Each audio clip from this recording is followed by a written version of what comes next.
ദൈവനാമം മഹത്വപ്പെടട്ടെ. കർത്താവിൽ പ്രിയ വിശ്വാസികളുടെ സമൂഹമേ, കുഞ്ഞുങ്ങളെ, നിങ്ങളെ എവരെയും ഉയർത്തെഴുന്നേറ്റവനായ കർത്താവായ യേശുക്രിസ്തു നാമത്തിൽ വളരെ സ്നേഹത്തോടെ വിനയത്തോടെ പ്രഭാതവചനത്തിലേക്ക് സ്വാഗതം ചെയ്യുന്നു. ഇന്നത്തെ ദിവസത്തിന്റെ പ്രത്യേകത എന്ന് പറയുന്നത് 8 ഏപ്രിൽ 2026, ഈ മാസത്തെ 8ാമത്തെ ദിവസം, ഈ വർഷത്തിലെ 98ാമത്തെ ദിവസം.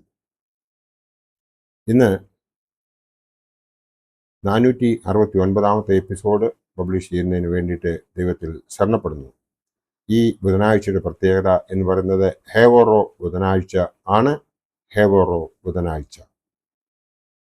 ഇന്ന് കുർബാന ഉള്ള പള്ളികളിൽ ലൂക്കോസ് എവൻഗേലിയോസ് രക്ഷാസുവിശേഷം 24-ാം അധ്യായം 1 മുതൽ 12 വരെയുള്ള വേദഭാഗം ആയിരിക്കും വായിക്കുക. ഇതിൽ ഇപ്രകാരം തുടങ്ങുന്നു: അവർ ഒരിക്കൽ സുഗന്ധവർഗം എടുത്ത് ആഴ്ചവട്ടത്തിന്റെ 1-ാം ദിവസം അധികാലത്തെ കല്ലറയ്ക്കലെത്തി. അതായത് സ്ത്രീകളാണ് ഈ സുഗന്ധവർഗവും എടുത്ത് അവിടെ ചെല്ലുന്നത്.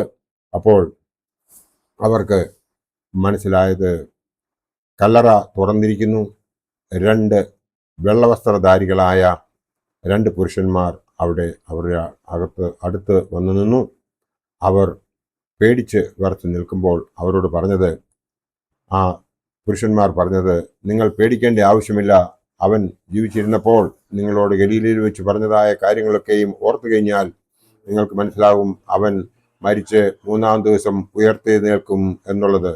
അത് ഓർത്തുകൊണ്ട് സന്തോഷത്തോടുകൂടി നിങ്ങൾ തിരികെ ചെന്ന് ആനന്ദിപ്പീൻ എന്ന് അവർ പറയുന്നതായ ആ വേദഭാഗം കൃത്യമായി മനസ്സിലാക്കി അവർ ഭ്രമത്തോടും സന്തോഷത്തോടും കൂടി ആ സ്ലീഹന്മാരുടെ അടുത്ത് എന്ന് അവരെ അറിയിച്ചപ്പോൾ അവിടെ സ്ലീഹന്മാർ അത് വിശ്വസിച്ചില്ല എന്ന് മാത്രമല്ല, അവർ ഉടനെ തന്നെ അവിടെ നിന്ന് ഓടി.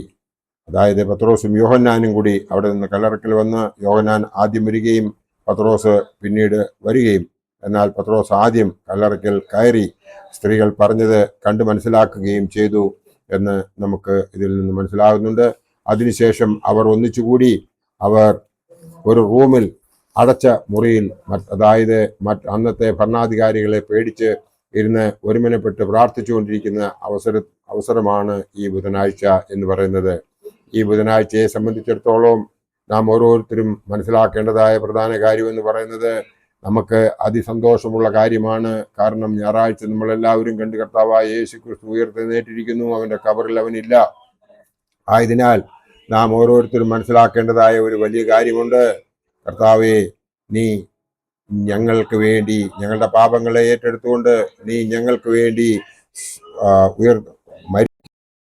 ഉയർത്തെഴുന്നേൽക്കുകയും ചെയ്തു എന്നുള്ളത് വളരെ സന്തോഷകരമായ കാര്യമാണ്. ഈ അവസരത്തിൽ നാം ഓരോരുത്തരും വളരെ സന്തോഷത്തോടുകൂടിയും അവൻ്റെ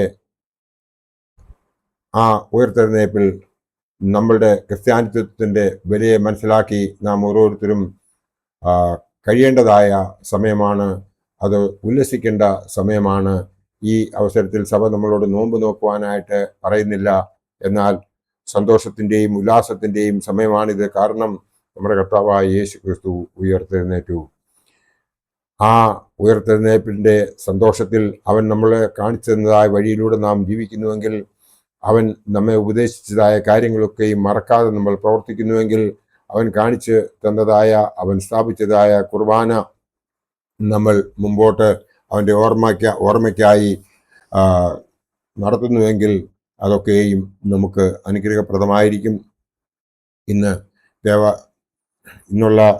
ഇങ്ങനെയുള്ള ദിവസങ്ങളിൽ ദേവാലയത്തിൽ കുർബാന ഉണ്ട് എന്ന് അറിഞ്ഞു കഴിഞ്ഞാൽ നമ്മൾ അതിൽ ചെന്ന് സംബന്ധിക്കുകയും അതിൽ നിന്ന് അനുഗ്രഹം പ്രാപിക്കുകയും വേണം. അതിന് നമ്മൾ എല്ലാവരും സന്നദ്ധരായിരുന്നാൽ മാത്രം മതി.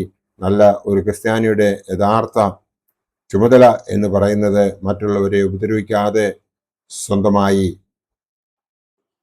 സ്വയം ദൈവത്തിൽ സമർപ്പിച്ചുകൊണ്ട് ഇടപെടാതെ പ്രാർത്ഥിക്കുകയും നല്ല സൽപ്രവൃത്തികൾ ചെയ്യുകയും എല്ലാറ്റിനും സ്തോത്രം ചെയ്യുകയും, എൻ്റെ കർത്താവായ യേശു ക്രിസ്തു അല്ലാതെ എനിക്ക് ഈ ലോകത്തിൽ മറ്റ് ഒന്നിനെയും ആവശ്യമില്ല, കർത്താവായ യേശു ക്രിസ്തുവിൽ ശരണപ്പെട്ട് കഴിഞ്ഞാൽ എനിക്ക് ഈ ലോകത്തിലെല്ലാം തന്നെ തിരികെ കിട്ടുമെന്നുള്ള ആ ഒരു ചിന്ത നമ്മുടെ ഉള്ളിൽ ഉണ്ടെങ്കിൽ നമ്മൾ ഈ ലോക ജീവിതം സഫലമാക്കുവാൻ നമുക്ക് സാധിക്കും.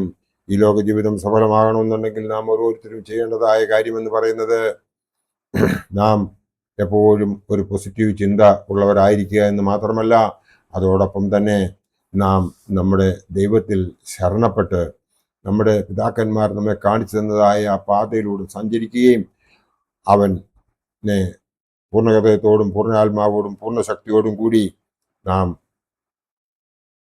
സേവിക്കുകയും ചെയ്യുന്നുവെങ്കിൽ ദൈവം നമ്മളെ എല്ലാവരെയും അനുഗ്രഹിക്കും. അതിനു വേണ്ടിയിട്ട് ഈ ഹേവറോ ദിനങ്ങൾ അതിന് സാധ്യത നമുക്ക് തരട്ടെ, അതിനുള്ള അനുഗ്രഹം നമുക്ക് തരട്ടെ എന്ന് മാത്രം ഈ അവസരത്തിൽ ഓർപ്പിച്ചുകൊണ്ട് എൻ്റെ വാക്കുകൾ ഇവിടെ ഉപസംഹരിക്കട്ടെ. ദൈവം നമ്മളെ എല്ലാവരെയും അനുഗ്രഹിക്കട്ടെ. നന്ദി, നമസ്കാരം.